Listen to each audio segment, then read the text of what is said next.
vamos começar. Alguma dúvida sobre a aula passada? Sobre as transformações, sobre a maneira que a gente atribui significado para o tempo, como a gente conecta, né, tempos futuros com tempos passados, que a gente tem agora uma certa liberdade para fazer isso. E agora vamos explorar um pouco mais essa liberdade, porque a gente precisa ver a consequência dela numa teoria que tem a propagação com velocidade da luz, certo? Então, quando você faz o eletromagnetismo, você vai encontrar uma equação desse tipo aqui, ó. Eu já vou escrever ela explicitamente para vocês, tá? Então, vocês vão encontrar o seguinte: 1 menos 2, D2, D2 mais D2, D, X2, X2, φ, que é uma função de t e x igual a 0, certo? Então, vocês vão eventualmente estudar eletromagnetismo, vocês vão ver que o eletromagnetismo vai te dar uma série de equações, então você vai ter divergente de E, divergente de B, rotacional de um, rotacional do outro. Então, essas equações todas vão se compor no que a gente chama de equações de Maxwell, certo? Só que as equações de Maxwell, você consegue mostrar que elas vão sempre satisfazer uma equação de onda aqui, certo? Esse φ aqui é uma função qualquer, mas pode ser a componente x do campo elétrico também, pode ser a componente y do campo elétrico. Ou seja, em geral, o eletromagnetismo vai te levar a equações desse tipo aqui, certo? Então você poderia pensar, de certa forma, que esse cara faz um paralelo com a equação de Newton, tá? F igual a ma, ou mx dois pontos. Ok? Então você tem aqui a definição de uma força, e dada a definição da força, você sabe calcular a aceleração. Agora, lembrando que a aceleração aqui é a aceleração que depende da maneira que você identifica os pontos. E a gente viu que se a gente identifica os pontos de forma cujas transformações interreferenciais é no máximo referenciais inerciais, ou seja, com uma diferença de velocidade finita entre eles, então essa equação não muda, né? Lembra, a maneira que a gente calcula a aceleração, ela é independente de que se eu identifico os pontos, né? T, x, eu identifico esse ponto x com esse ponto x, esse ponto x com esse ponto x e assim por diante. Se eu faço essa identificação que a gente chamou, deixa eu mudar aqui para, deixa eu pensar numa letra boa, não, sigma vai confundir, vou botar esse φ redondinho. Então lembra, a gente identificou esse cara aqui, a gente tinha usado na aula passada o mapa φ, que é o mapa que diz que num tempo inicial, x0, é levado na mesma coordenada x0 num tempo posterior, né? Lembra, aqui a gente tinha falado que era t0 e aqui a gente tinha falado que era t1. Então a gente diz que esse x é esse x depois. A gente está identificando esses pontos como sendo os mesmos. É aquilo que a gente fala o seguinte: está vendo esse ponto? E o tempo está passando e vocês veem que minha mão não mudou de posição. Então eu estou atribuindo o significado de mesmo para este ponto aqui. É isso que é o papel dessa associação de pontos aqui. Ok? E a gente viu que essa aqui, ou uma outra psi que associa x0 como sendo x0 mais v delta t, tanto esse cara aqui quanto esse cara aqui vão me dar uma mesma equação de Newton, certo? Essa equação, esse x dois pontos aqui, ele não vai mudar se nós usarmos esse cara e esse cara aqui. Qual é a consequência disso? A consequência é que se eu faço um experimento no laboratório, que está, digamos, originalmente parado, o referencial inercial, eu vou catalogar essa força aqui. Tá certo? Como é que eu faço isso? Bom, eu tenho minha condição inicial, eu pego minha bolinha, né? Eu tenho agora velocidade e posição, eu boto a minha bolinha numa certa posição, ou seja, ela está aqui a um certo x0 da origem, ela está com uma certa velocidade inicial, solto a minha bolinha e vejo o que acontece, certo? Aí ela vai fazer um certo movimento aqui no espaço qualquer. Daqui eu consigo inferir a força, certo? Ou seja, por exemplo, se eu solto a bolinha aqui né, e eu estou medindo a interação da bolinha com o campo gravitacional da Terra, o que vai acontecer? Essa velocidade aqui é 0 inicialmente, então a bolinha vai estar inicialmente aqui, certo? O que vai acontecer? A velocidade dela vai aumentar, vai ficar, digamos, vamos botar positivo para baixo. Então a velocidade dela vai aumentar e ela vai fazer uma parábola aqui. Vocês conseguem ver isso? Né? Porque a posição dela está aumentando, porque ela está descendo. Eu estou botando o referencial apontando para baixo, tá? Então a posição dela está aumentando, ela está aqui em x0, a posição vai aumentando e a velocidade também vai aumentando porque ela está sendo acelerada. E ela vai fazer uma curvinha assim, certo? Daqui, essa curva, eu vou inferir esse cara aqui, certo? O que eu posso fazer, por exemplo? Eu solto a bolinha e a hora que ela passar por aqui, eu seguro ela e calculo a velocidade que ela estava aqui na hora que eu segurei ela e a posição que ela estava aqui. Então eu vou marcando pontos aqui. Vai ter barra de erro na determinação desses pontos, certo? Mas eu posso ajustar aqui e vou encontrar que esse cara aqui, essa força, vai ser uma constante, certo? Então é assim que a gente faz física. A gente estabelece um referencial, nesse referencial a gente estabelece o significado das coordenadas e agora a gente repete várias e várias vezes medições e ajusta uma certa lei empírica. Empírica não, é uma certa lei postulada, tá certo? Então a gente postula que a lei é essa e depois encontra quem é a força que explica esse fenômeno específico que é uma coisa caindo, certo? Só que esse estudo aqui mostrou pra gente o seguinte: se eu faço essa mesma brincadeira aqui, só que em vez de eu estar num laboratório original, eu estou num laboratório dentro de um trem com velocidade constante, eu vou medir as mesmas coisas. Na hora que eu soltar a bolinha dentro do trem e medir a velocidade que está aumentando, medir a posição dela que está mudando, quando eu fizer isso dentro do trem, eu vou medir as mesmas coisas, vou medir o mesmo F. Tá certo? Então existe uma simetria. A dinâmica newtoniana não depende de referencial inercial. Certo? Essa é uma simetria que a gente encontrou aqui. Ok? Agora eu posso tentar fazer a mesma coisa aqui, ó.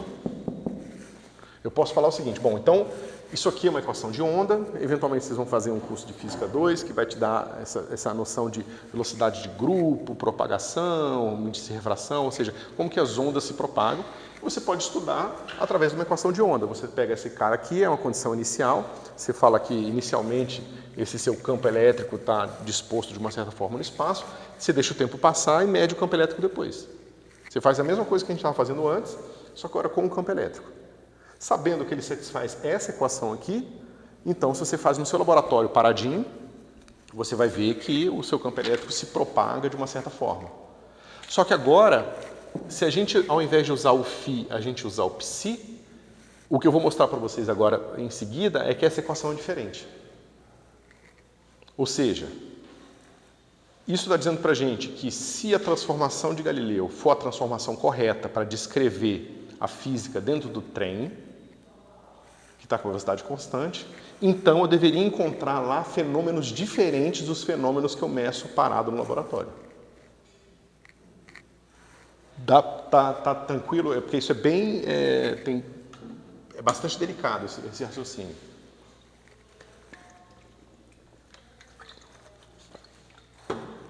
Bom, se vocês ficarem com dúvida, vocês perguntam. Tá?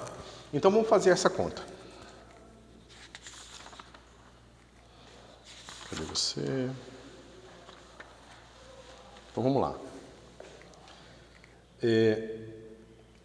Quando a gente faz um mapa trivial, você tem esse cara aqui, certo? Eu vou simplificar, tá? Pessoal, isso aqui é só derivada parcial, eu só botei duas variáveis aqui, mas em princípio você poderia ter dx, dy, dz, tá certo?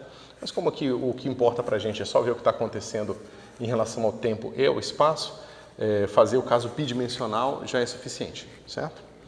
Bom, então isso aqui fica sendo uma função de R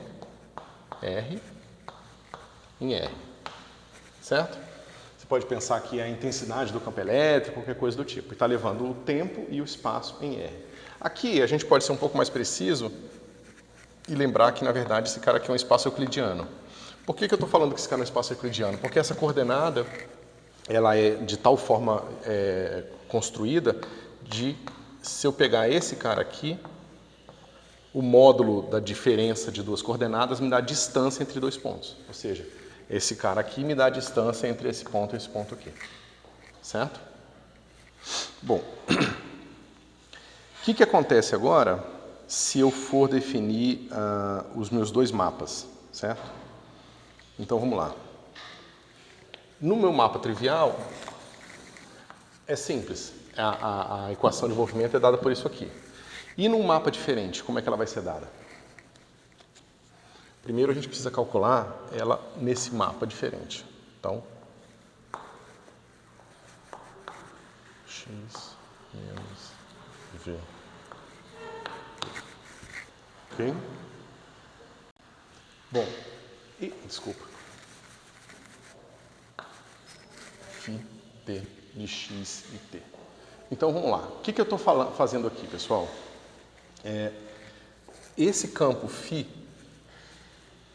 redondinho, ele toma valores nessa linha aqui, certo? Ou seja, vamos dizer o seguinte, vamos pegar o meu φ inicial, ele vai ser uma função assim, eu pego esse t0 e coloco uma função de x aqui, tá certo? Então esse cara aqui é o campo em t0 calculado numa posição qualquer. Você pode pensar que isso aqui é densidade. Né? Por exemplo, se você quiser fazer propagação de som. Então, esse cara é a densidade. Então, pensa aqui numa linha unidimensional. Você tem um campo mais intenso aqui, menos intenso aqui, mais intenso ali. Então, esse campo pode oscilar aqui, certo? Numa primeira linha, tempo t0, certo? Bom, o que acontece quando o tempo passa? Se eu estiver usando o meu mapa trivial, esse cara aqui é o valor de φ de t0 em x0. Se eu falo que o campo é o mesmo, se eu falo que x0 é o mesmo num tempo t0 e no tempo t1, então quando eu for calcular esse campo aqui, que está parado entre uma fatia de tempo e outra, esse campo vai ficar assim, t1 e x. Nesse contexto, o campo tem o mesmo valor na mesma posição. Certo? Isso está claro? A mesma posição é o mesmo x. Tá certo? Quando a gente usa esse mapa φ quadradinho aqui. Então, se o campo se comporta assim, significa que ele tem o mesmo valor na mesma posição. Tá certo? Agora, se eu estou num referencial com velocidade, o que é a mesma posição? É esse cara aqui, certo? Ou seja, a posição num certo tempo ΔT depois, que está associada a x0, é aquela que tem esse rótulo aqui, certo? Está claro? Então, esse cara aqui vai ser o valor da minha função em t, sendo que ela estava em x no tempo original. Certo? Isso está claro? Ou seja, digamos que deixa eu desenhar aqui. Visto do mesmo referencial, eu tenho o seguinte, eu tenho o x0, ele vai no outro x0 aqui, ó. x0'. O x1 vai no x1'. No mapa φ, o x0' e o x0 são a mesma coisa. No meu mapa psi, o meu x0' é igual a x0 mais v ΔT. Certo? E assim por diante. Né? Se eu conseguisse fazer as linhas paralelas, seria sempre assim. Um campo que está parado, como é que é o campo que está parado? É o campo que o φ ele tem o mesmo valor aqui e o mesmo valor aqui. O mesmo valor aqui e o mesmo valor aqui. Nesse caso aqui, o φ que está parado, o campo que não está se movendo, ele tem o mesmo valor aqui e o mesmo valor aqui.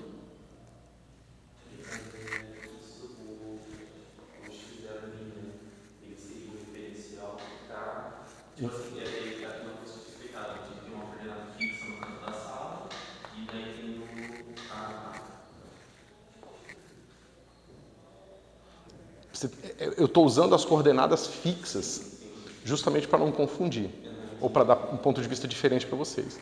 Então, nas coordenadas que não estão acompanhando o movimento, então a coordenada muda quando ela se refere ao mesmo ponto. No caso, tipo, Lembra? o que está se movendo seria tem as coordenadas fixas ali, mas tem o inicial que está se movendo. Isso, então aquela brincadeira, esse cara aqui, ó, ele está parado em relação a mim, só que a coordenada dele está se movendo, tá certo? Então o que acontece? Esse cara aqui, ele me dá qual é o valor do φ que em t está em x. Certo? Por quê? Porque para eu saber o valor do φ que está parado, eu sei que ele aqui, o valor dele aqui tem que ser o valor dele aqui. Mas para eu sair desse ponto aqui e voltar para esse cara aqui, eu tenho que subtrair VT. Porque desse ponto para esse eu somei VT. É esse aqui, ó. Certo? Mas será que a gente pode fazer a seguinte pergunta? Se essa equação de onda é satisfeita originalmente, nesse referencial, que equação de onda eu vou ter?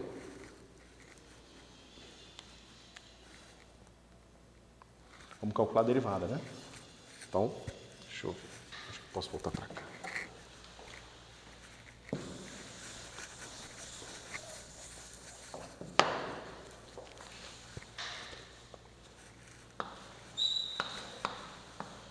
Vamos começar com DDT do φ t.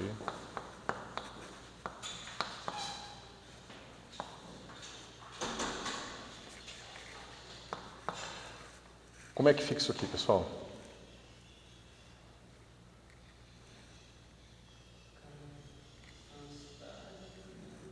Aqui, desculpa. Aqui é a derivada total.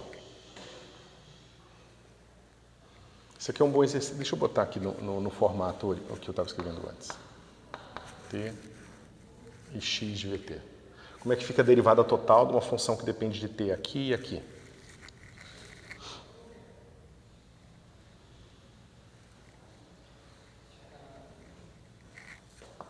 Agora, a parcial de φ dt. Vocês concordam que é a derivada em relação a esse cara aqui? Mais del φ del x calculado no argumento, t, x menos vt,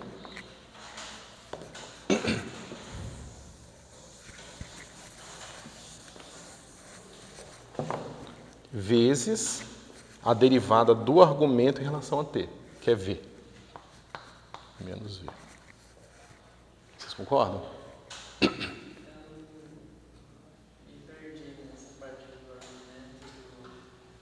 Então, vamos revisar isso aqui, porque isso aqui é importante, pessoal.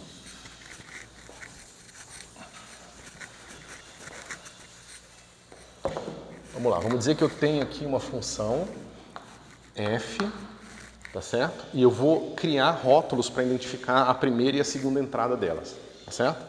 Vamos chamar de y e de x e de y, tá? Isso é muito importante. Esse rótulo que eu botei aqui, ele não só está dizendo qual é o... Ele não está servindo para dizer que eu estou calculando f em um x e um y particular. Eu estou dando nome para a primeira entrada e para a segunda entrada da função. Por que isso aqui é importante? Porque eu posso muito bem fazer o seguinte, eu posso pegar f, aí eu posso pegar uma função h de t e uma função w de t.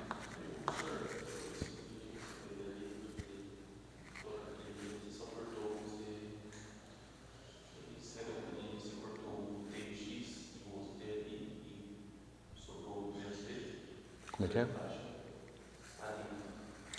Aqui? Eu derivei isso aqui é a derivada interna.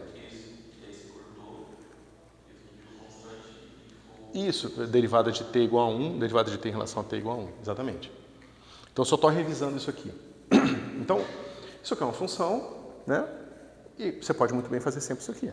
Não tem nenhum mistério aqui, né? Eu posso pegar essa função, encontro outras duas funções, h e w, com funções de t, e substituo agora, e agora tem uma função f de t. Essa função não é mais de x de y, é uma função de t.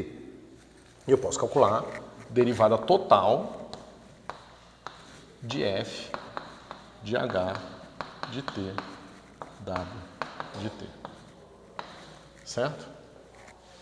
Como que a gente faz essa derivada aqui, pessoal? É a derivada de f em relação à primeira entrada. Como que a gente denota isso?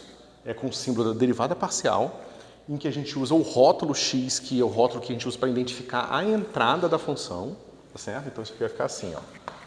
Del f, del x, só que ela está calculada em h de t e w de t. Certo?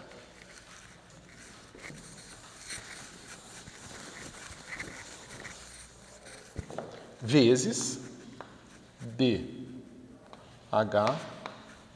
dt. Vocês concordam com isso? É assim, foi com essa notação que vocês viram isso em cálculo?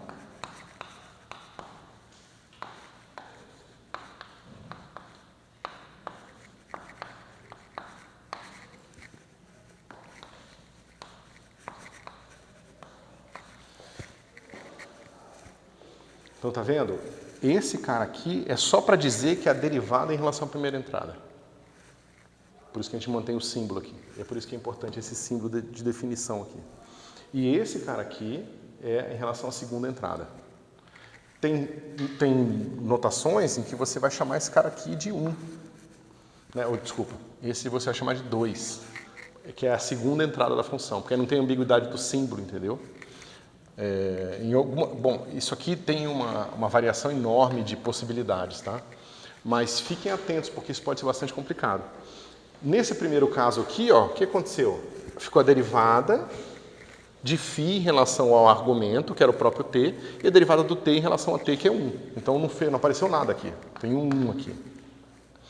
Nesse caso, é a derivada em relação ao argumento, que é essa derivada aqui, tá certo? Que não tem nada a ver com esse x aqui em particular. É isso que pode confundir. Esse x aqui, ele denota a segunda entrada. Esse x aqui tem outro significado. É um valor particular que eu estou calculando a minha função, onde eu estou calculando a minha função. Por isso que isso aqui fica confuso. Vezes a derivada desse cara em relação a t. Mas quanto é que é a derivada de x, né? Quanto é que é d dt de x menos vt? É menos v. Por isso que aparece menos v aqui. Ok? Tá clara essa revisãozinha aqui? Vocês tinham visto isso em cálculo, né? Eu suponho.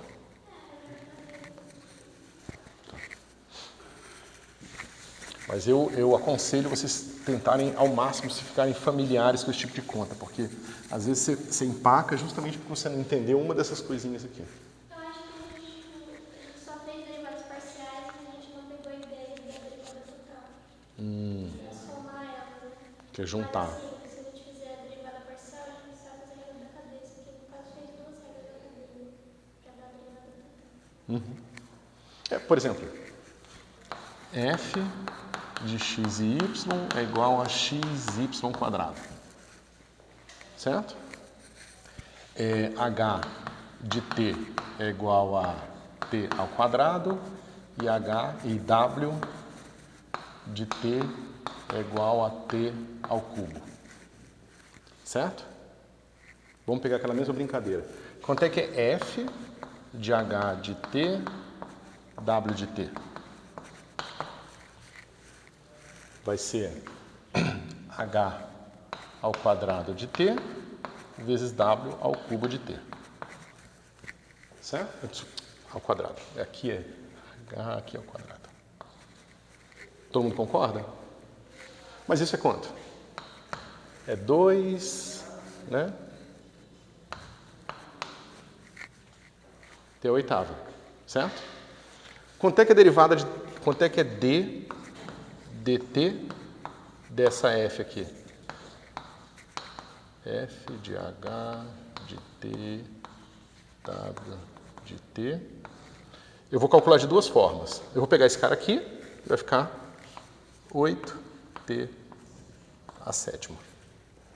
Certo? Mas agora vamos fazer a outra fórmula. A outra fórmula diz pra gente que isso aqui vai ser del f del x de h e w vezes dh dt mais del f del y de h e w de t dw dt. Certo? Vamos lá. Quanto que é a derivada desse cara em relação a x? É y ao quadrado. Então, só que y ao quadrado calculado em w. Então, esse cara vai ficar w quadrado de t. Quanto é que é essa derivada aqui, dh dt? Vai ser 2t. 2t. Mais, quanto é que é a derivada aqui em relação a y? 2xy. Então, vai ficar 2ht w de t vezes, quanto é que é a derivada de w? 3t ao quadrado. 3t ao quadrado.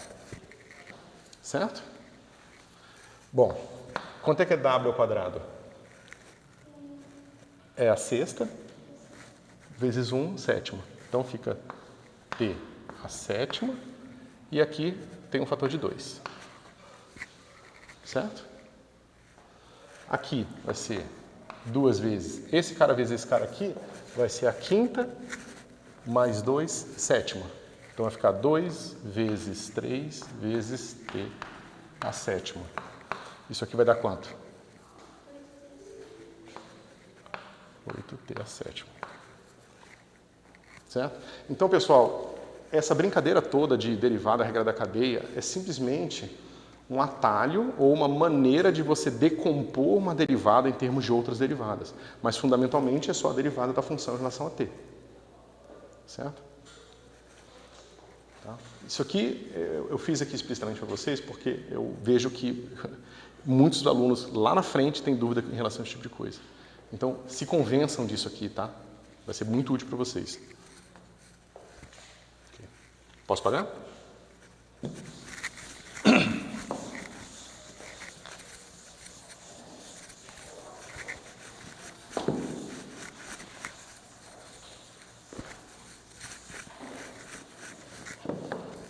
Bom, agora que a gente sabe quanto é que é essa derivada, quanto é que fica a derivada segunda? A gente calculou a derivada primeira, né? Só que, só para a gente deixar bem claro o que está acontecendo, essa é uma função de t e x menos vt ainda aqui. Deixa eu escrever de novo porque ficou ruim.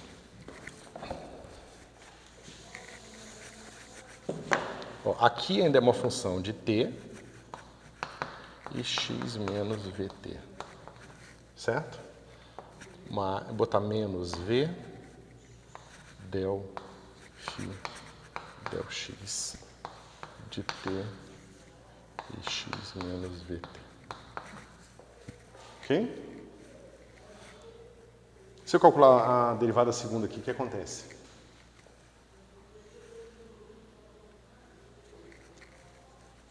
Vamos lá fazer? Vamos lá. Então, d2 dt2 de φ de t x menos vt vai ser igual à derivada primeira do que a gente já calculou, desse cara aqui.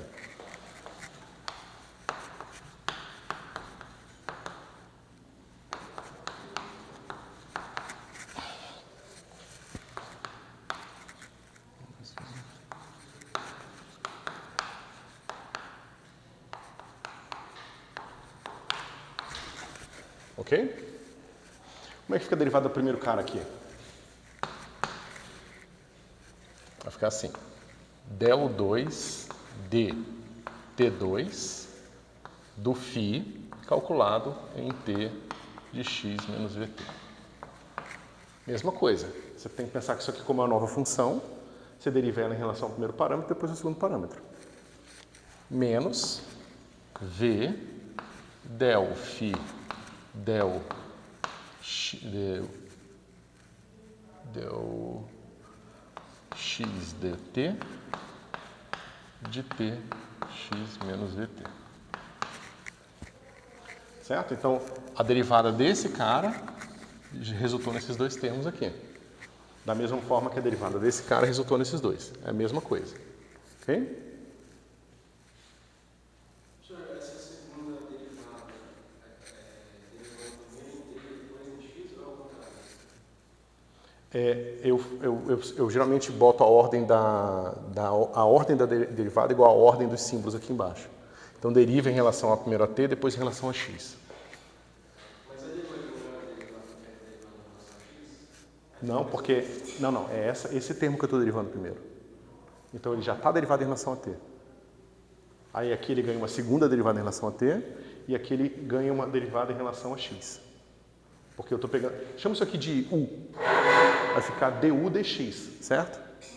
Aí substitui u como dφ dt.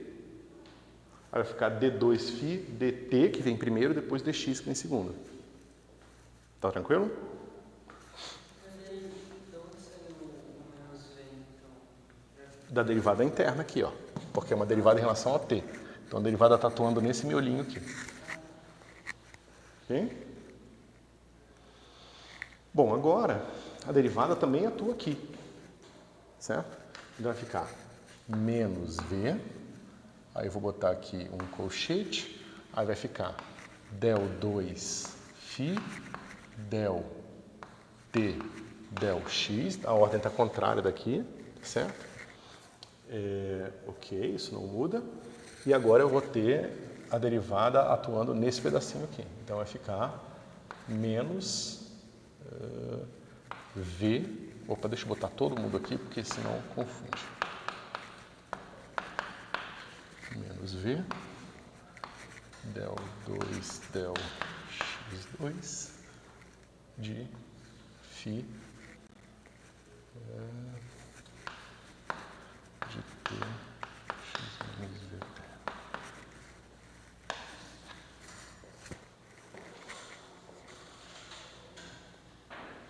E aí, como é que fica isso aqui, pessoal?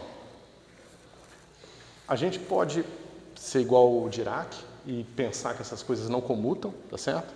Mas situações onde isso aqui não comuta são situações extremamente complicadas que envolvem singularidades nessas funções.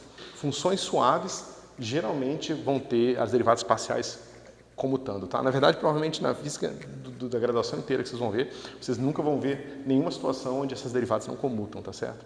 Então, pode seguramente supor que elas comutam, tá? Então, esse termo é igual a esse termo aqui. Vocês concordam? Então, vai ficar assim. Del 2φ, del t2. Como a gente não está mais fazendo derivada, eu vou omitir o argumento aqui, mas o argumento é sempre t e isso aqui, tá? Menos 2v del 2 del x del t φ menos v ao quadrado del 2 del x2 φ. Certo? Então, essa aqui é a minha derivada segunda desse cara aqui, dessa nova função. Ok? Bom, mas isso diz pra gente o seguinte. Eu sei que a minha função original, que está aqui, satisfaz essa equação aqui, ó. Certo? Então, o que eu vou fazer? Eu sei o seguinte. 1 sobre C2 D2 de T2 de φ de T x menos VT, certo? Vai ser igual àquilo lá. 1 sobre C quadrado D2 de T2 de φ menos 2V sobre C2 del 2 del x del t e φ, e finalmente menos V2 sobre C2 del 2 φ del x2.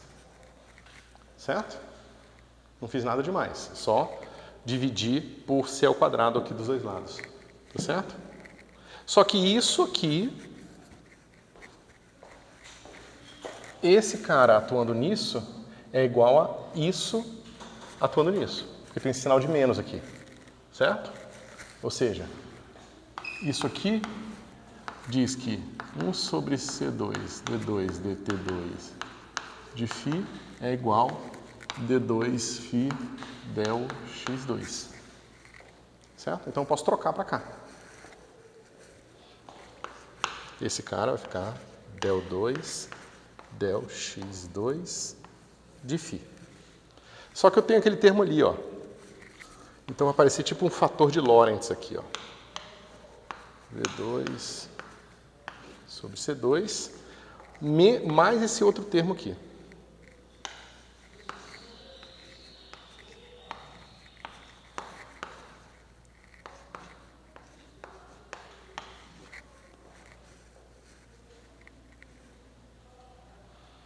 Bom, mas essa equação, ela não é mais a mesma.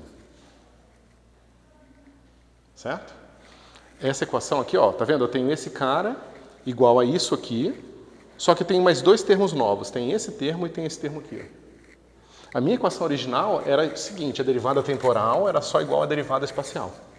A derivada segunda temporal é igual à derivada segunda espacial. Agora, ela tem a derivada temporal é igual à derivada espacial com um fator novo, mais um novo termo. Certo? E aí? Significa que, se eu estou no referencial com uma velocidade descrito em que os mesmos pontos são descritos pelo meu psi, então eu deveria ver essa evolução da minha equação de onda aqui. Eu não deveria ver aquela evolução aqui, essa evolução. Eu deveria ver essa evolução aqui. E essa evolução, ela depende da velocidade do referencial, explicitamente. Lembra, a velocidade do referencial não aparecia na equação de Newton, ela sumia. Aqui a velocidade do referencial aparece explicitamente na equação. Se a velocidade da luz é um número muito grande, o que acontece com esse termo aqui? Se eu estou com velocidades baixas em relação à velocidade da luz, esse termo aqui vai para zero. É um termo desprezível. E aqui é um pouco mais delicado. Eu preciso que a velocidade da luz seja pequena, a velocidade do referencial seja pequena em relação à velocidade da luz, só que eu preciso que a variação desse cara aqui não seja muito rápida também. Meu campo não pode variar muito rapidamente. Se o meu campo também não varia muito rapidamente, então esse termo todo aqui é pequeno também. Então, se eu estou a baixas velocidades e o campo com baixas velocidades também, então essa equação ela fica aproximadamente essa aqui. Certo? E o que o Michelson e o Morley fizeram? Tentaram encontrar esse cara aqui.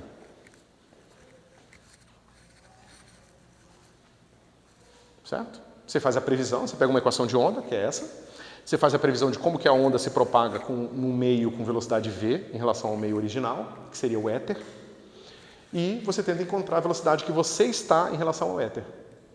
É claro que aqui eu fiz unidimensional. Quando vocês fizerem essa mesma conta, no caso tridimensional, essa velocidade aqui aparece de uma maneira mais complicada. Vai ser um gradiente aqui, com produto escalar, uma derivada direcional, vai ser um negócio um pouco diferente. Nada demais, tá certo? Então você vai conseguir encontrar a velocidade que você está em relação ao éter e a direção que você está indo em relação ao éter. Então você encontraria a velocidade e a direção. Como eu falei para vocês, a órbita da Terra é assim. Uma hora eu estou com uma velocidade para cá, uma hora eu estou com uma velocidade para cá. Então, uma hora eu estou com uma velocidade para cá. Naturalmente que eu vou medir efeitos, né? Digamos que esse cara aqui seja um referencial em repouso em relação ao éter. Se esse é em repouso em relação ao éter, esse aqui está com velocidade máxima em relação ao éter. Certo? Então, em algum momento do ano, eu vou estar com uma velocidade em relação ao éter, porque eu tenho uma órbita elíptica. Certo? Então, eles repetiram esse experimento várias vezes ao longo do ano, de anos, né, para medir esses fatores aqui. Ó. Só que aí você pode falar, não, mas sempre vai ter uma velocidade pequena o suficiente em relação à velocidade da luz, onde esse termo aqui é irrelevante. Mas você pode estimar a velocidade que a gente vai ter, você pode pegar essa diferença de velocidade da Terra aqui, certo? Isso aqui é conhecido, a gente sabe qual é o tamanho da nossa órbita, a gente sabe, né, as órbitas keplerianas, a gente faz aqui tudo direitinho. A gente estima essa velocidade aqui, a máxima diferença de velocidade, e esse termo aqui é finito. A gente sabe quanto é que é. Aí basta você tentar encontrar um experimento preciso o suficiente para você conseguir medir distorções de ordem V sobre C. E foi o que eles tentaram fazer e não conseguiram encontrar. Não conseguiram encontrar, não conseguiram encontrar, não conseguiram encontrar. E aí a física quebrou, né? Ninguém entendia o que estava acontecendo. Como é que pode? O que vocês acham que vocês fariam nessa situação? Porque, veja, é uma conta matemática, não é muito complicada, e ela mostra que se essa equação é correta, e a gente chega nessa equação empiricamente, a gente vai no laboratório, faz um monte de experimento de eletrostática, um monte de experimento de magnetostática, um monte de experimento de força eletromotriz, de fluxo de campo, você faz um monte de experimento e você encontra essa equação aqui. Certo? Essa equação é empírica. A natureza responde àquela equação, ela descreve corretamente a natureza. Só que agora você está mostrando que essa equação que está correta, em outro referencial, é diferente. E deveria resultar em propagação de ondas de forma diferente.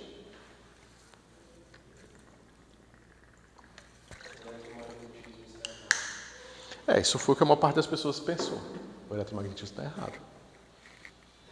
Aquele fator ali lembra o fator de Lorentz. Exatamente, porque é tipo o fator de Lorentz. Professor, você falou desse negócio do éter, eu tenho uma dúvida agora. Não tem muito a ver com isso aí, mas a gente sabe que a Terra ela tem uma velocidade de translação, né? Uhum. Só que essa velocidade de translação é em relação ao quê? Porque se não existe um éter, um diferencial parado, quanto seria 1.400? Em absoluto não é em relação a nada. Depende de onde você botou o referencial. É isso que a gente está... basicamente essa a ideia que a gente está explorando. Né? O Galileu, de certa forma, quando a aula que eu dei a aula passada, já, de certa forma, responde essa pergunta. Ou seja, não existe resposta em absoluto. E é pior que isso, também não existe. Se você quiser, mas qual é a energia? Não tem também a energia em absoluto. A energia cinética depende da velocidade, a velocidade depende do referencial. Então, a energia também é um conceito relativo. É um conceito que depende do sistema de referência que você criou. Depende da identificação dos pontos. Veja, se você fala que esse ponto é o mesmo que esse ponto aqui, naquele tipo de gráfico que eu estava fazendo, a partícula tem velocidade zero, talvez, digamos. Mas num referencial com velocidade, agora ela tem velocidade. Então, para uma identificação de passado e futuro, a energia é uma, para outra identificação, a energia é outra. A energia não é um conceito absoluto, é um conceito relativo. Assim como o momento, assim como praticamente tudo. Exceto a massa inercial. Se você pesquisar na internet, velocidade da Terra, desde criança já falaram nisso. É velocidade em relação ao Sol, tá? Essa velocidade que... No espaço. Só que daí agora quando eu pensar, é velocidade em relação ao quê? Porque o espaço não é um diferencial. Uhum. Mas se você quiser brincar mais com essa pergunta, na verdade é uma parte ativa da cosmologia agora. Porque veja, a gente está vendo luz, né? A luz chega com um certo comprimento de onda, ela está oscilando sempre. Ela sempre satisfaz uma equação de onda, então a luz oscila, certo? Se eu ando na direção da luz, eu vou ver uma coisa chamada efeito Doppler, né? Ou seja, eu vou ver a frequência modificada, certo? Então imagina que uma estrela está mandando luz para a gente. Uma certa hora eu estou vendo a luz da estrela vindo nessa direção e eu estou indo nessa direção, então o efeito Doppler é máximo. E uma certa hora eu estou fugindo da luz. Já a estrela me mandou a luz, eu estou olhando para ela aqui, mas estou fugindo dela. Então eu vou ter um efeito Doppler na direção oposta. Né? Então eu vou ter esse movimento. Só que veja, esse movimento do efeito Doppler da luz da estrela depende da minha velocidade na órbita. Mas também depende da velocidade do meu Sol em relação à estrela. Né? Digamos que, vamos fazer um gráfico aqui.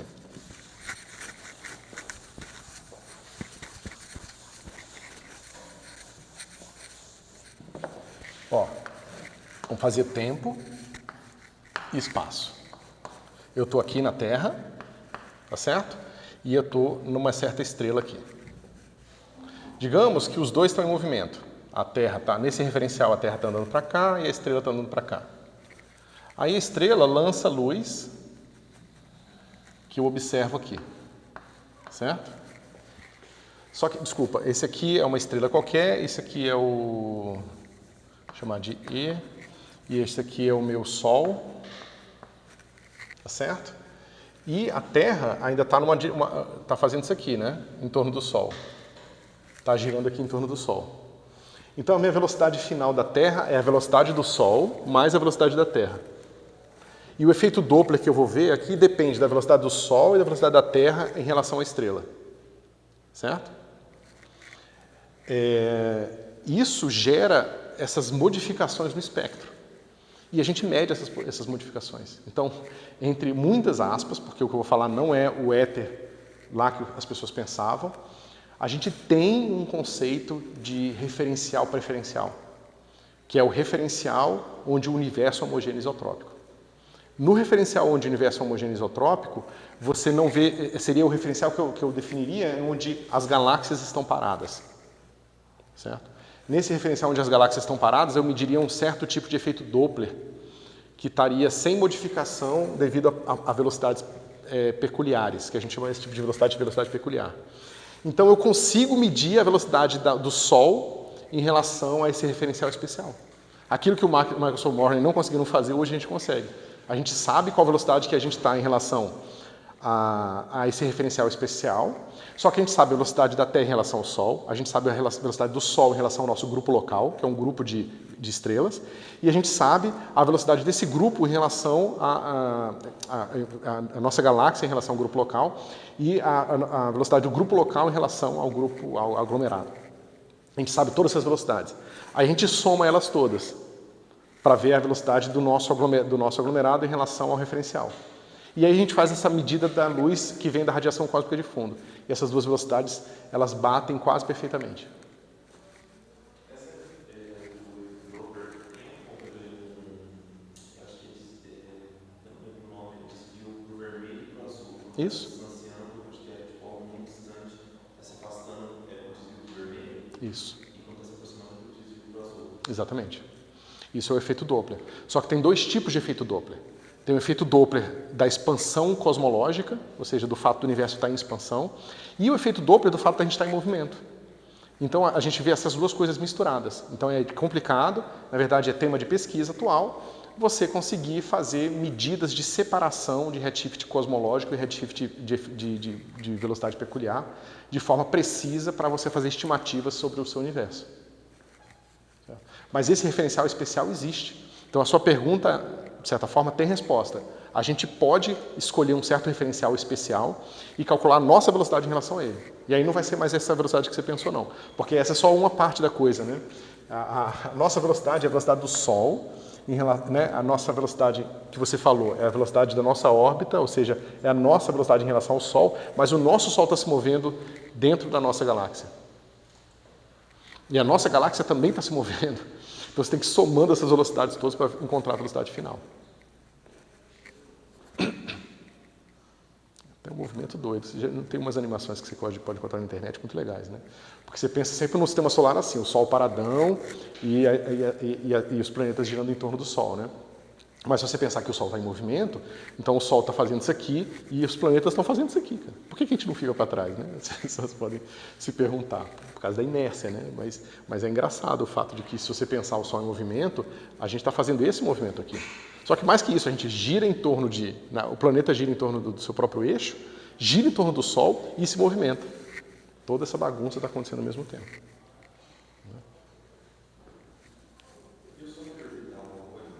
E o quê? Não, ele não orbita, ele não está num estado ligado nesse... Quer dizer, talvez esteja orbitando. É porque tem algumas estrelas que orbitam e algumas estrelas que não orbitam. Depende do estado desse gás. Se você pensar que um aglomerado de estrelas, né, uma galáxia, né, que é um conjunto de estrelas, se você pensar numa galáxia como uma roda gravitacional que segura as coisas dentro dela, você pode pensar que tem um gás lá dentro. Essas partículas, que agora são as estrelas, elas estão se movimentando. Algumas delas estão no estado ligado, como a gente está no estado ligado à Terra em relação ao Sol. Mas algumas estão se movendo aleatoriamente devido simplesmente à temperatura do gás. Então, eu acho, se eu não me engano, nós temos uma estrela que está meio fora do A gente não está no meião do disco, né? E a gente tem uma estrela que está meio fora, eu acho que a gente está orbitando, sim. Acho que a gente está no estado ligado, sim. Só que é uma órbita que vai demorar, sei lá, quantos milênios para fechar, né? Se é que não vai ter uma dinâmica mais complicada que isso. Mais alguma? Então, vocês entenderam isso aqui? A questão, né? E como que vocês resolveriam? As transformações de Galileu, nesse caso, Não estão certas. Exatamente. Essa foi a posição do Einstein. As transformações de Galileu não estão certas. E o que a gente pode fazer para, entre aspas, consertar as transformações de Galileu?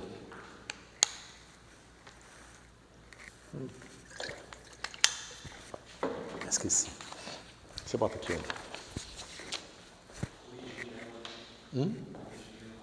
Sim, mas em princípio existem infinitas formas de você corrigir. Né? Você pode fazer qualquer tipo de maluquice. Você pode falar, não, a simetria é essa aqui, em que tal coisa acontece. O que é essa tal coisa?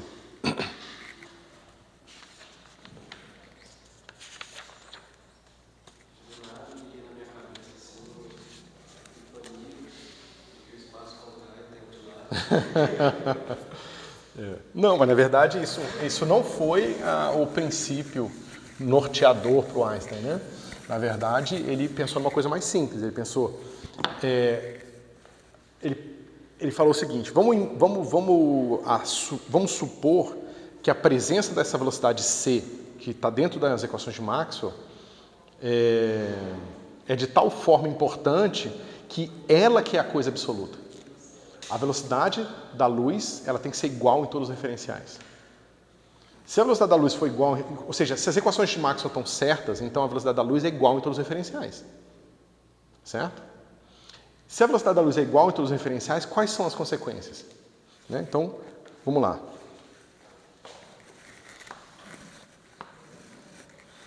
Tx. Esse ponto é o mesmo que esse ponto aqui, mas eu posso ter um cara com uma certa velocidade aqui. Certo? Ok, isso aqui a gente já falou.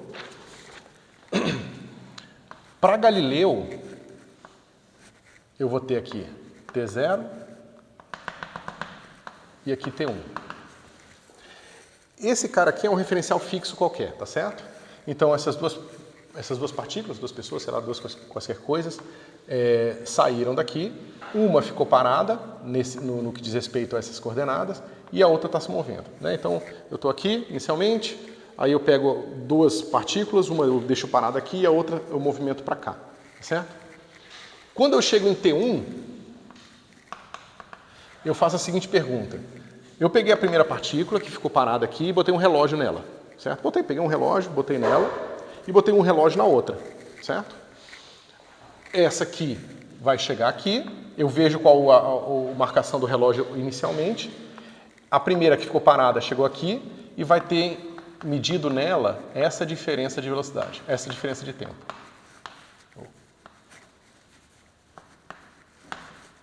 T1 menos T0. Galileu supôs o quê? Que isso aqui é o mesmo que vai ser medido aqui. Certo? Essa é uma suposição, a gente não sabe o quanto que isso é verdade. Certo? A gente supõe que o relógio que está nesse giz aqui e o giz gêmeo dele que andou para lá mediu a mesma quantidade de tempo quando ambos chegaram nessa fatia de tempo aqui. O tempo se torna absoluto desse ponto de vista. Não importa o seu movimento, a hora que você chegar na mesma fatia de tempo, você vai medir a mesma quantidade de passagem de tempo no seu relógio.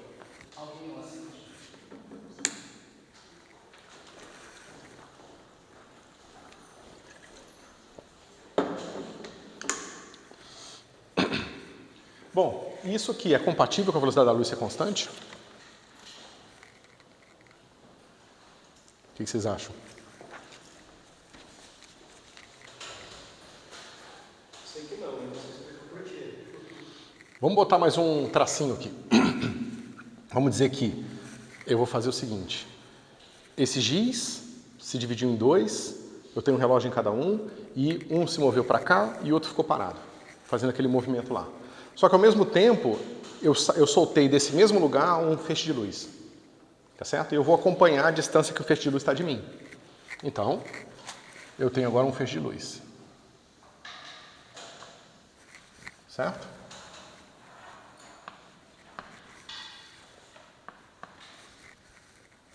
Bom, esse cara aqui tem inclinação C, que é a velocidade da luz. Certo? Deixa eu ver... a inclinação é 1 sobre C, né? 1 sobre C. Deixa eu ver aqui. X igual a CT. É porque aqui a gente está fazendo o contrário, né? Então... Bom, eu vou só escrever que isso aqui tem velocidade C. Ok? Para não confundir vocês. Bom, se eu considero que o tempo é absoluto, qual é a velocidade que o giz que está em movimento vai perceber aqui para o feixe de luz?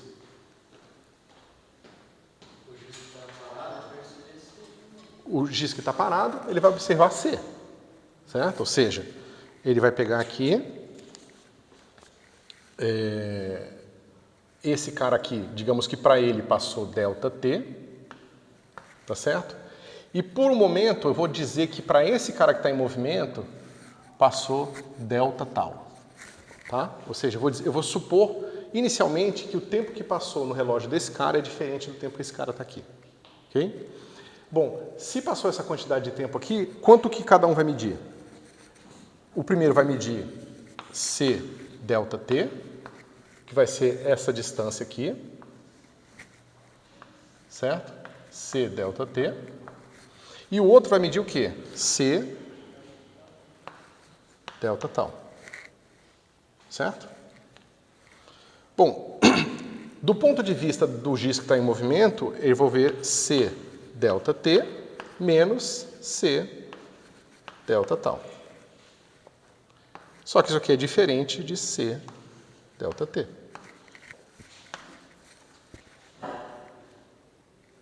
Certo? Ou seja, essa distância aqui... Opa! Peraí. V. Certo? Porque ele se distanciou, a distância em relação ao giz que está parado, menos a distância do giz, de quanto o giz se movimentou. O x que se movimentou com velocidade v para a direita. A tentação seria tipo o x menos vt, né? Ou não? Como é que é? Aquela tentação seria como se fosse o x menos vt da... Isso, esse x aqui menos esse vt aqui. Certo?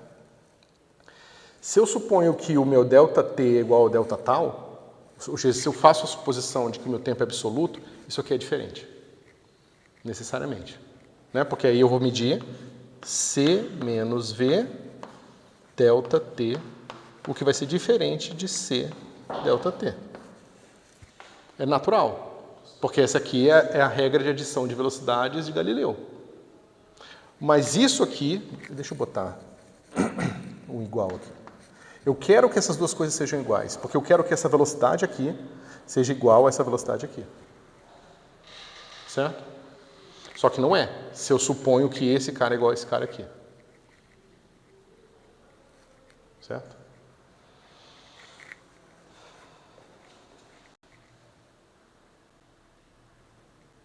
E aí? O que eu posso fazer? Então, ele é um movimento de uma velocidade diferente de ser maior ou menor, dependendo da direção que está. Como é que é?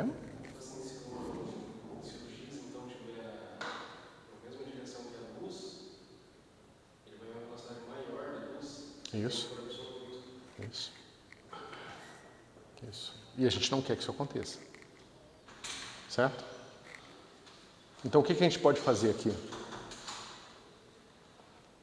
A gente pode mudar a maneira que o tempo passa quando você tem uma certa velocidade. Tá certo? E como é que a gente faz isso?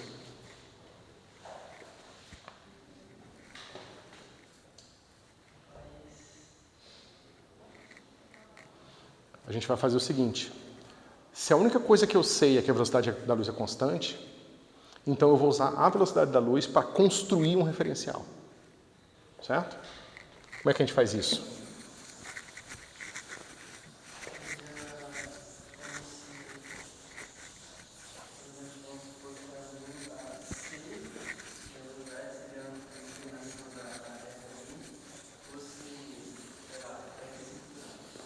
Uhum.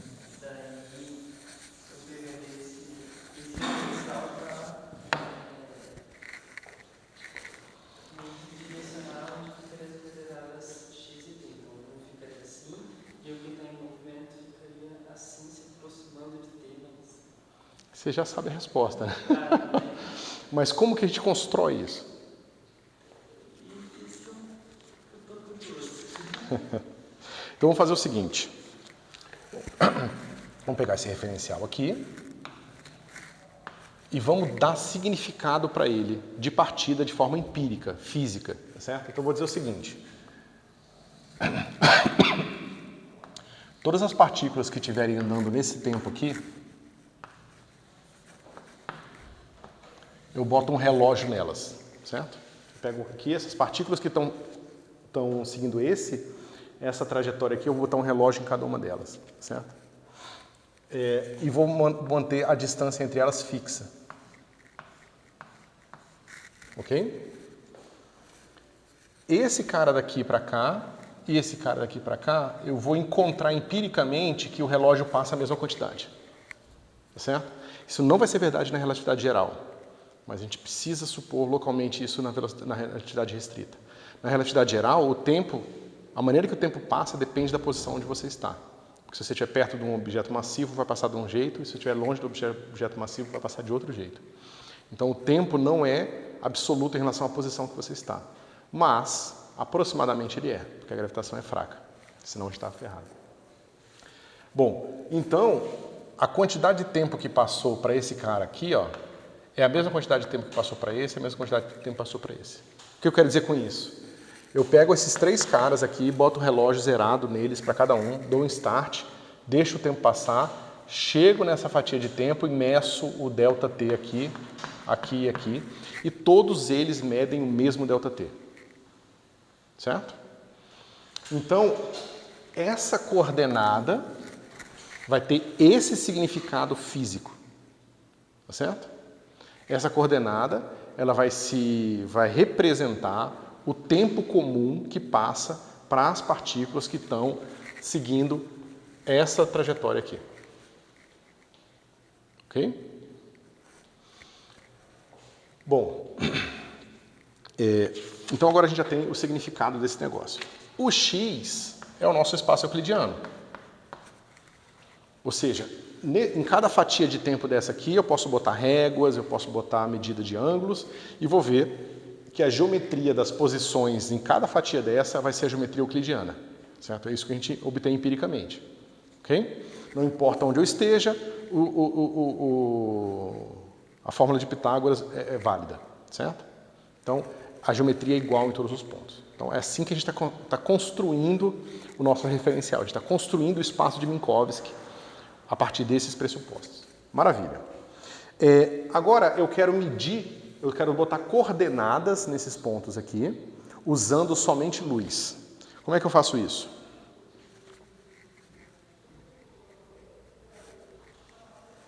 Eu vou, por um momento, trocar o símbolo, tá certo? Eu vou chamar de tal.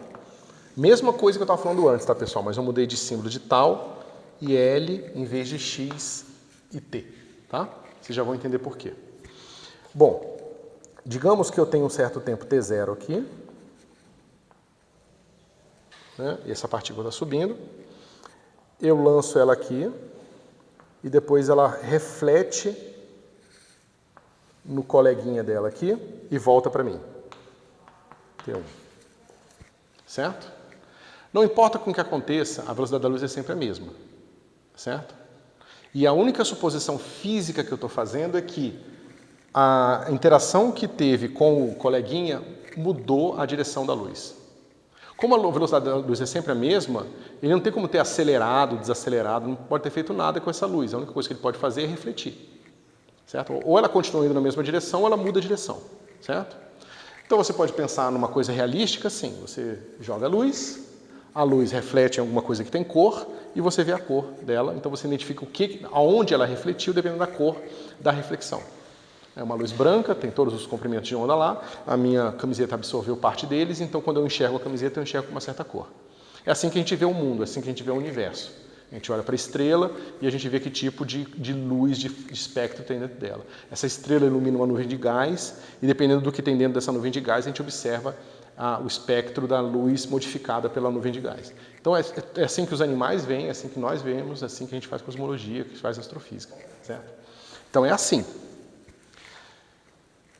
O que eu posso inferir como distância? Eu vou ter o tempo especial, que eu vou chamar de telinha, que é o tempo, é um instante coordenado aqui, nesse meu... Desculpa.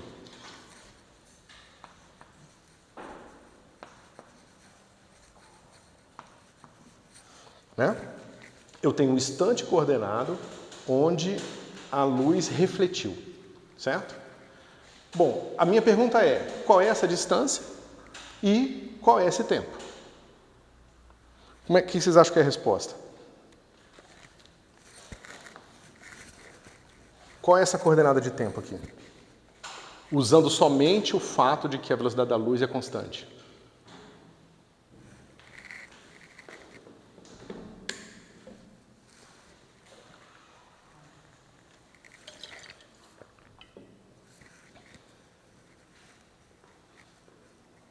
Se a velocidade da luz é constante, ela foi até uma coisa e voltou, mas a velocidade dela nunca mudou, certo? Se ela voltou até a mim, qual a relação que eu tenho entre o tempo que ela demorou para ir e o tempo que ela demorou para voltar? O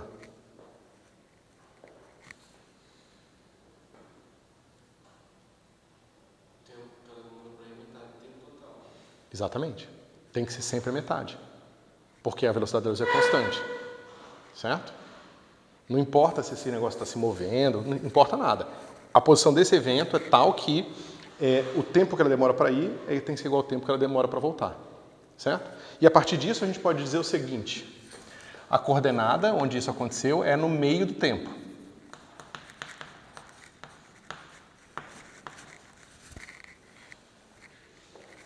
Vocês concordam? Né? Esse cara aqui me dá o número real exatamente entre T0 e T1. Tal 0 e tal 1. Certo?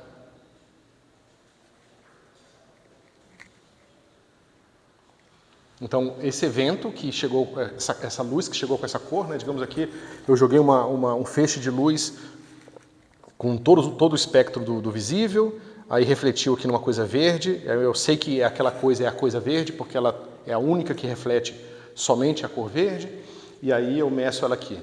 E eu meço o tempo. Eu liguei minha lanterna, liguei instantaneamente, medi o tempo que eu comecei, o instante onde eu lancei a luz, e depois eu meço no meu relógio o momento em que eu recebo a luz de volta.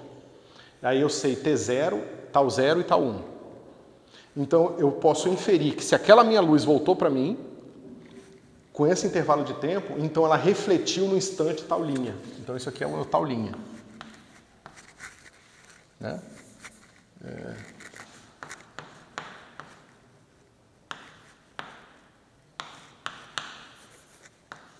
Deixa eu medir linha. E qual é a distância que ele está de mim? Nesse instante, esse evento está a uma certa distância de linha de mim. Que distância é essa?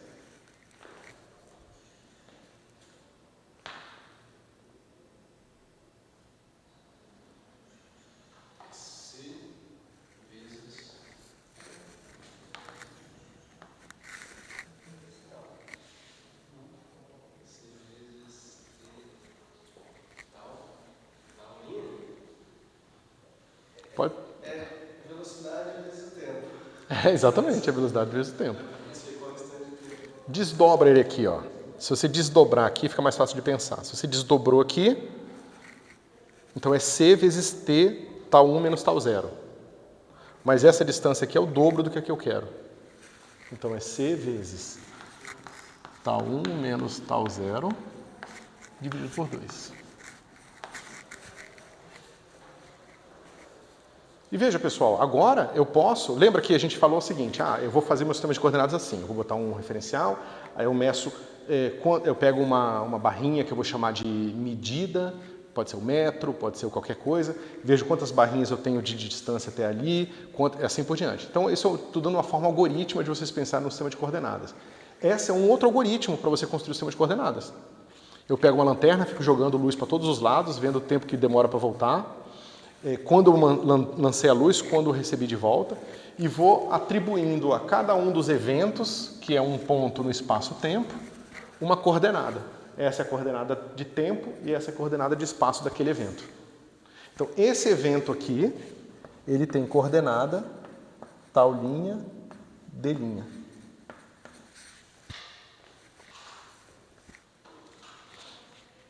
Certo? Agora, o que a gente precisa fazer é pensar nesse mesmo problema, visto de um outro referencial, só que no outro referencial, a única coisa que a gente tem de garantia é que a velocidade da luz é igual. Então, a gente constrói um outro referencial e faz a mesma brincadeira que a gente acabou de fazer aqui, supondo que nesse novo referencial a velocidade da luz ainda é a mesma que você tinha antes. Vamos lá.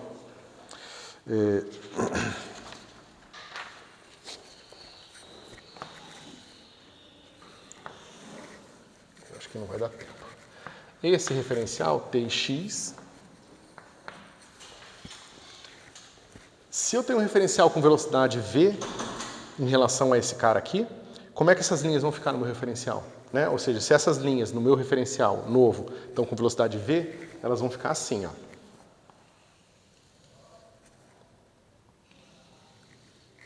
Certo? Aqui eu sei que tem uma certa distância. Eu não sei se essa distância é essa distância aqui. Eu não sei nada. A única coisa que eu sei é que a velocidade da luz é constante e que existe uma certa distância. Certo? E a gente vai construir um mapa que levará essa distância aqui nessa distância aqui. Certo? Ou seja, instantaneamente existe uma distância entre esses caras aqui. Porque se eles estão com velocidade constante, ambos com a mesma velocidade, então a distância entre eles não vai mudar. Ela não muda, mas eu não sei qual é ela nesse referencial aqui. Porque veja, esse referencial aqui é o referencial onde as partículas que estão fazendo essa trajetória aqui medem esse t. Nesse referencial, as partículas que estão fazendo esse movimento medem o tal. E eu não vou mais associar tal e t, como a gente fazia na relatividade galileana. Eu vou supor que essas coisas vão ser diferentes. A única coisa que eu vou usar para associar essas duas coisas, eu faço da velocidade da luz ser a mesma. Certo?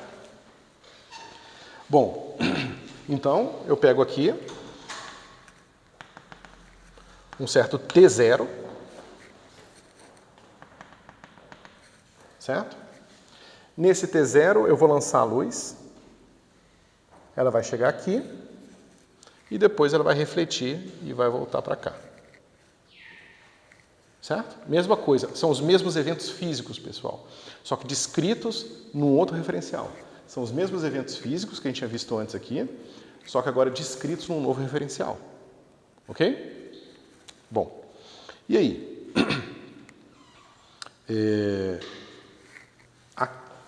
Aqui, pessoal, eu escrevi D', tá errado. Aqui eu estou chamando de D essa distância, tá? É porque eu vou chamar de D' a essa aqui, tá? Essa distância aqui é uma distância D' que eu não conheço ainda. Mas eu vou deixar ela lá como incógnita para resolver ela, tá certo? Beleza, vamos lá. Como é que a gente encontra D'?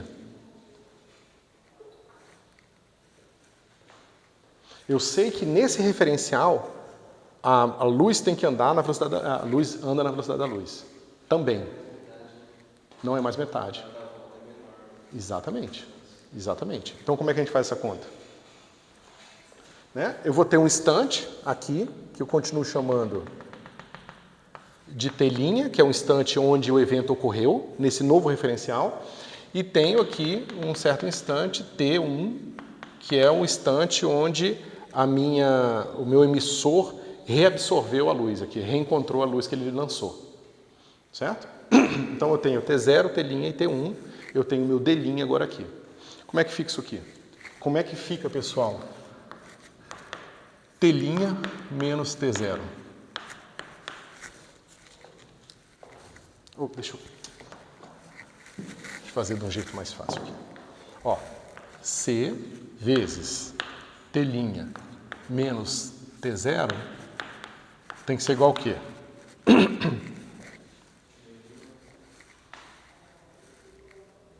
Né?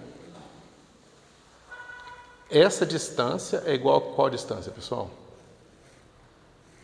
É igual a minha distância D' mais esse pedacinho aqui. Esse pedacinho aqui, ó. D' é a distância entre as curvas. Então, esse cara aqui vai ser igual a D' mais V T' menos T0.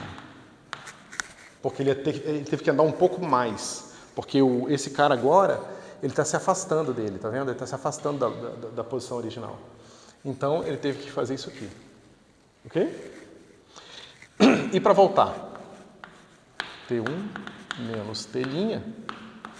Quanto tempo, qual é essa distância que ele tem que percorrer para voltar?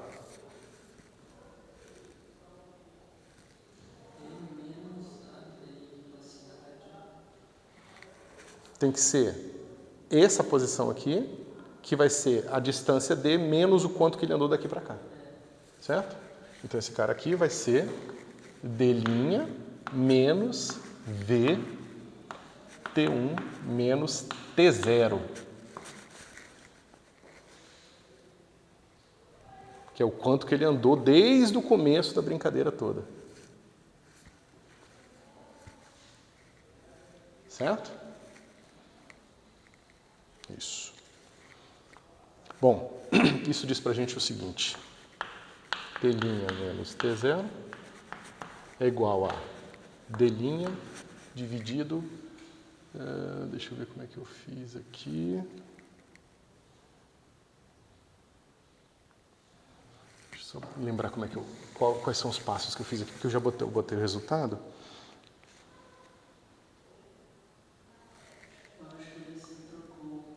Eu só joguei esse cara para a esquerda e dividi. Tá certo? Então, ó, pega esse cara aqui, ele aparece aqui e aqui, tá vendo? Aí eu jogo esse cara para a esquerda e divido, vai ficar assim. T' menos T0 é igual a D dividido por C menos V. Ok? Maravilha. E aqui a gente tem que impor que a velocidade da luz é máxima e não é alcançável aqui para os meus objetos. Todo objeto tem que ter uma velocidade menor que a velocidade da luz. Você vê que senão essa expressão aqui não teria sentido, tá? O que mais? Eu posso pegar esse negócio que eu encontrei aqui e deixa eu só ver como é que eu fiz.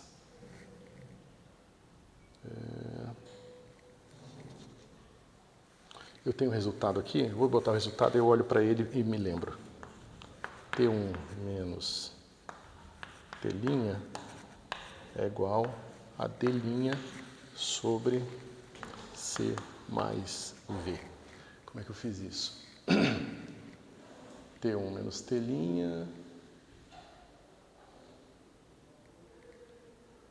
que é esse cara aqui. Esse cara aqui, como é que eu fiz? Eu somei.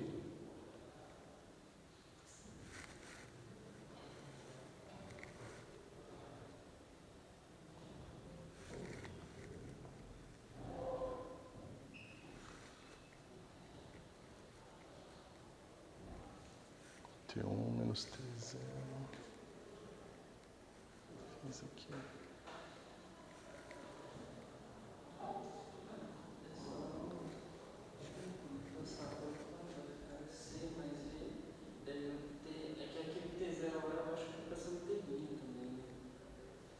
Como é que é? É que você colocou T1 menos T' igual a T1 e T0.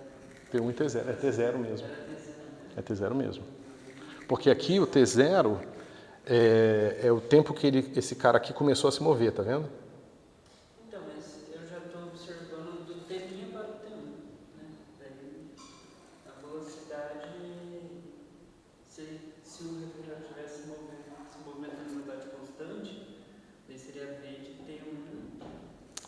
pouquinho, acho que você tem razão. Eu acho que eu errei aqui nas minhas notas. Porque aqui eu tenho a distância D e eu tenho que mover... mas sim. Senão eu teria que fazer, teria que modificar o lado esquerdo também. Então você tem razão. É esse cara menos telinha, né? Porque é quanto que ele andou desde o telinha até aqui. Então aqui a distância era D, que ele tem que correr a distância D. Você tem toda a razão. Fiz besteira aqui. Bom, então fica trivial, né? Então esse cara aqui é a mesma coisa. Jogo para lá, divido e obtenho esse negócio aqui. Certo? Bom, e agora? O que a gente pode fazer? Eu posso pegar a distância total aqui entre T' e T0. Como é que eu faço isso? Somo essas duas coisas, como é que fica? Vai ficar assim. T é 1 menos T' mais T' menos T0, certo? Só somando essas duas coisas aqui, vai ser igual a... Veja, esse cara com esse cara aqui, eu tiro o mínimo múltiplo comum. Como é que fica o mínimo múltiplo comum deles? Exatamente. Então vai ficar assim. D' vezes C mais V mais D' vezes C menos V. E aqui, C ao quadrado menos V ao quadrado. Certo? Porque fica esse número, esse C menos V, C mais V, vezes C menos V. Certo? E eu vou ter esse fator aqui. Quanto é que dá o numerador? A parte de C soma, então fica 2D' e a parte de V subtrai. Então vai ficar assim, 2D' C dividido por C ao quadrado mais menos V ao quadrado. Tá? Pessoal, a gente vai ter que terminar na próxima aula, mas a gente vai terminar de fazer isso aqui e encontrar as coordenadas do evento vistos do novo referencial. E depois a gente vai encontrar um mapa entre esse referencial e esse referencial aqui. E esse mapa vai ser a transformação de Lorentz, certo? Então a gente vai ver isso direitinho na próxima aula. Bom.